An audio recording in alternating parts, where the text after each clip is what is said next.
You are tuned to the Witching Hours, and I'm your host, Kanaska Carter. On today's episode, we're going to be talking about a few different topics.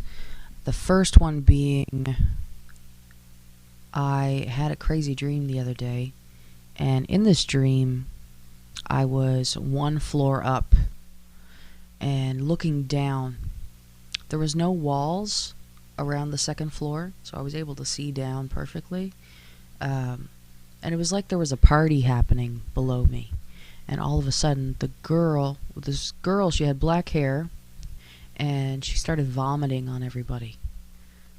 She became demonically possessed, is how I was perceiving this. I just knew that she was possessed demonically.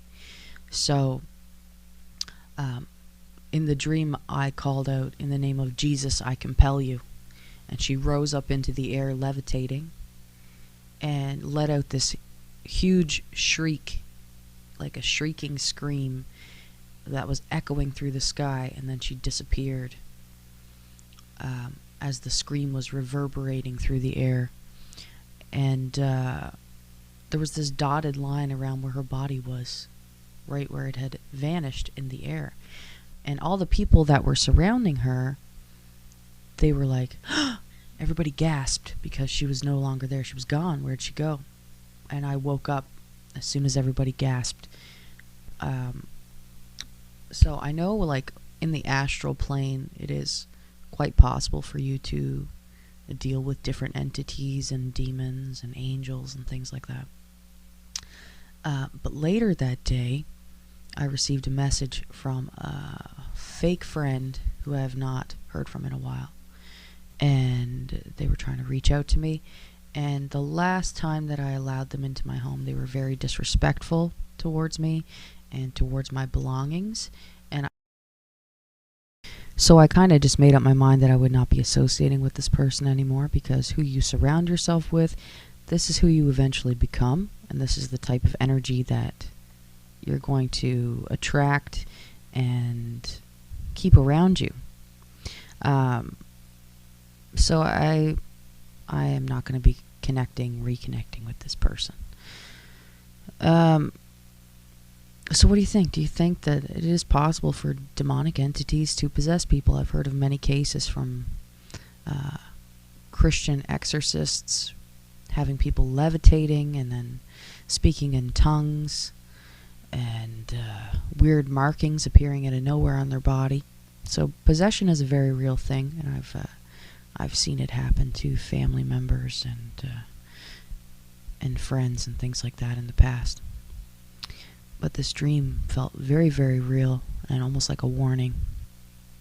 So Elon Musk has actually been exposing truth on Twitter. I think people like to hate billionaires, but there's something about this guy. I feel like he's doing a lot of good for freedom of speech.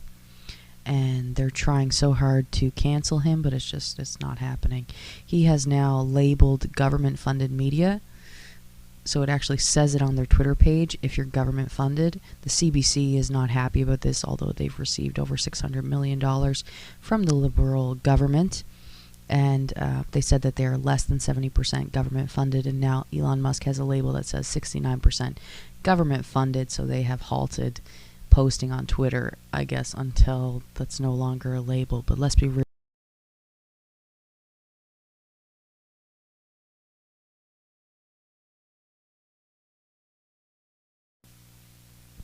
I think that people are just tired of the propaganda.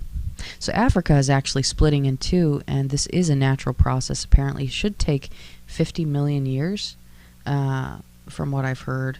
But it could take 5 to 10 million years. The African plate is splitting into two uneven parts. A large crack has appeared in southeastern Kenya. The end of March 2018, it was several kilometers long and actually caused a highway in Nairobi to collapse. So beneath the Earth's surface, it's a rise of a large mantle. So it will eventually lead to a new ocean and a completely new continent. This will end up splitting Somalia, parts of Kenya, Ethiopia, and Tanzania from the rest of the continent, and this will take millions of years. So it's not like it's going to happen tomorrow, and it's like people are going to be freaking out, you know.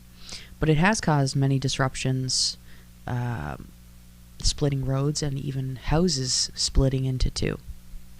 So rifting is when a single tectonic plate rips apart into two or more tectonic plates separated by divergent plate boundaries. So this actually happened to South America and Africa. If you look at the shape of the right side of South America and the left side of Africa, they fit together just like two puzzle pieces.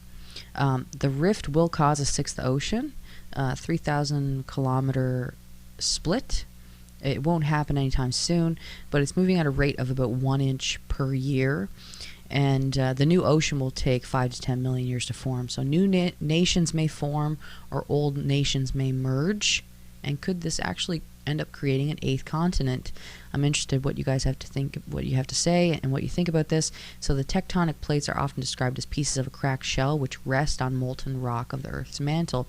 They fit together very snugly, and it's actually the heat from radioactive processes within the planet's interior that causes the plates to move, sometimes away from each other and sometimes towards one another. So let me know what you guys think about this. Have you ever experienced what you would view as a demonic possession in other people? What do you think about Twitter now labeling government-funded media? And what do you think about Africa splitting into two? That's it for this episode of The Witching Hours. I will see you soon. I'm your host, Kanaska Carter.